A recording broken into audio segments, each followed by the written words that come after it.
Hi, it's me again with Corel Tips and Tricks. Somebody sent me this file of these stars, and when they use object to path, they start twisting. I don't know that there's any way really around it. We're going to do it just to try a couple examples. So I'm going to select our object and then our path, and I'm going to go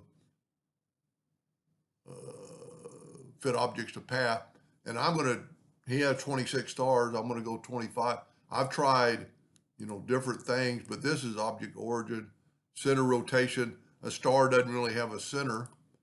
Object origin, maybe we can try, and then hit apply and see it still does it.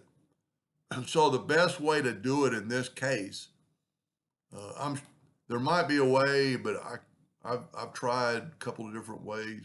Ignore. Let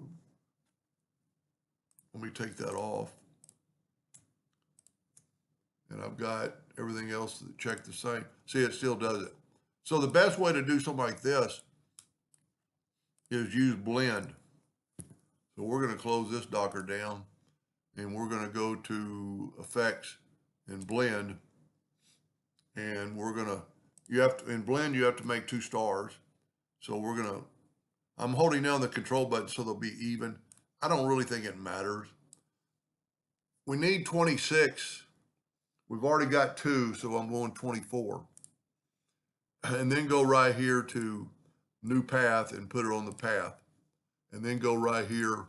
And I'm not even going to rotate all objects. I'm going to leave that blank, but I'm going to go blend along full path. And you can see it does it perfectly. And not only does it perfectly because we have a good amount of stars, and the rectangle is spaced out, they're all perfect and perfectly aligned and look good. So let's just color this in.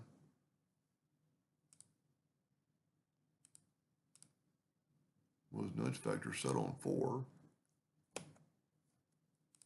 Oh, see, that's the only thing I have against the blend, but not big deal.